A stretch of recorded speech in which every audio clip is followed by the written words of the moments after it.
I'm making this video because I've had a couple of really big deal things happen in my life this year. I'll make a video about the other one, but this one's going to be about my total hysterectomy. The reason I want to make this video is because during my time of learning, doing my own research, and making my own decisions, I benefited, and I take the word benefited very seriously. Benefited a lot from YouTube and TikTok and, hearing other women share their stories and experiences, and it really helped me to make mine. So I don't know if this video will help anyone, but if it does, that would be cool. If not, it is what it is. I never really had any issues with my periods or health really until after I had my daughter when I was 20. I have one child, and I am currently almost 31, and I live in the Metro Detroit area. After I had my daughter, it felt like my uterus went to hell in a handbasket. I just had so many issues. I had a lot of bouts of, every few months I'd go through like 6+ weeks of really heavy bleeding and cramping. It was borderline uncontrollable, and as a lot of women know, that can be very expensive as well. I did have the Mirena for 3 years until I was 25, I think. I didn't have a period at all on that, and after I had it removed, things got worse, and I did think at the time that it was because of the Mirena that had caused some issues, but I found out that, they told me that's not the case. It was just covering up what was going on. So, I was, these issues I was having to deal with the heavy bleeding usually ended with me going to the emergency room or a gynecologist, and I would start like progesterone tabs. Basically, I was just stuck in the cycle of creating lining and shedding it and not really going through an actual cycle. So that went on for a long time, and that pretty much absorbed my experience of my 20s. For me, the straw that broke the camel's back was December of 2021. Because my shit was so fucked up all the time and irregular, and it wasn't uncommon for me to miss a whole entire month. I did have some symptoms, but I didn't really think anything of it because, again, things were so dysfunctional. I kind of had a gut feeling in December of 21, and I took a pregnancy test, and I was 8 months pregnant. It was definitely not planned. It was a surprise, a welcome one. However, I started the process of miscarrying that same day. That was a really fucked up, pivotal, traumatic, life-altering thing that I went through, and I never wanted to do that again. So I have been on pretty much every single birth control that you can imagine, the implant, the IUD, a million different kinds of pills and dosages, and I've been around the block. And at this point, I was just done. And in this economy, who in the fuck wants to have kids? Maybe some people, but definitely not me, because fuck that. So I am going to sidebar here and say something a little controversial. I've always had the opinion, the intent's not malicious, and I'm entitled to my opinion as much as the next person. But that opinion is that I wasn't really sure how I felt about men's place in women's healthcare, especially gynecology. Like a lot of women, I preferred to see a woman, someone who can relate and sympathize with me, someone who knows what it's like to carry a child and give birth and have fucked up periods and just generally relate to the shitloads of things that women go through. And I'm glad to say that opinion has changed, and I've been humbled a little bit. After my miscarriage, I saw a male gynecologist in Rochester Hills.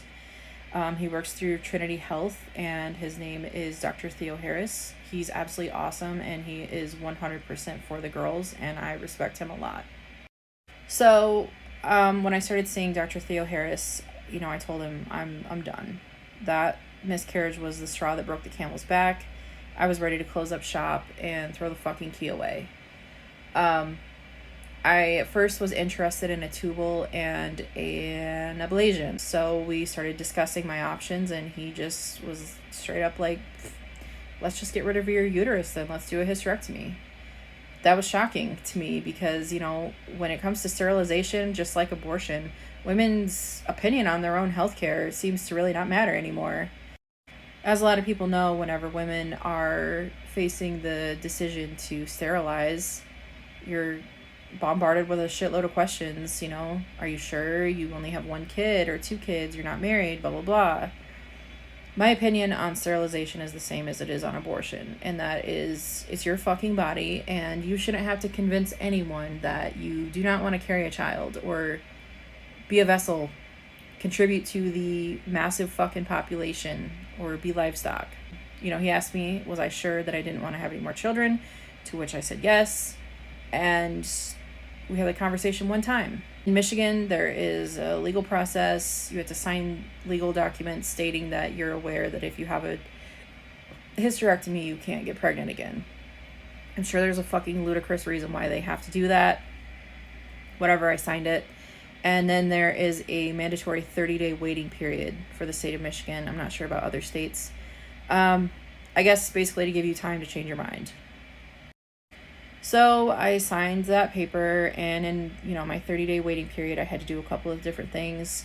I had to have a hysteroscopy, which is where they go through your cervix into your uterus. They fill it full of water, go in there with a camera, look around, make sure everything's Gucci. I also had to have an ultrasound, and then my surgery date was scheduled for this year in April. I had a total hysterectomy. I kept my ovaries because I did not want to go into fucking menopause at 30. They took my tubes, my cervix, and my uterus. Went to the hospital at 8 o'clock in the morning. I was home by 6. I am now 4 months post-op, and I'm doing pretty good. I did have a minor cuff tear at 6 weeks, which fortunately I was able to heal with estrogen and just riding it out. Thankfully, they didn't have to go in and surgically repair that. So, but other than that, I've been doing, super great. I don't regret it at all. I think it was a great decision for me. I kind of wish I'd done it sooner, honestly, but I know that given my age, that was unlikely as hell. So I do want to say I'm very thankful for the doctor that I have, and the fact that I felt listened to and taken seriously for the first time in my many years of going to a doctor in women's healthcare. He's a really great person. If you're in Michigan, in the Detroit area, he's no longer in Rochester, he's in Clarkston now, but he's great. He will take you seriously, he'll listen to you, and he'll actually give a shit. And if you decide you don't want to have kids anymore, he will take you seriously and not gaslight the fuck out of you like a lot of people do. So to conclude this, I don't really know if this video will help anyone, but that's kind of my story. Obviously, it's still a process I'm going through. It's not a fast recovery. Women's healthcare is a motherfucker, and especially right now, in this day and age, with Roe v. Wade overturned and so many people's rights on the line, on the chopping block even, in some states, it couldn't have happened at a better time. I'm so glad I did it. If you have someone who will listen to you or take you seriously and you are sure you don't want to have kids, just fucking do it. Just do it. It is so worth it. With that said, the fight's definitely not over. I have a 10-year-old daughter. This is her future too, and unfortunately there's so many women who aren't lucky just because of where they live, and that really sucks. I'm glad that those opportunities for me are taken off the table, but always be your biggest advocate, your own advocate. Always remember you have a voice, and it matters even if you live somewhere where they're telling you it doesn't matter.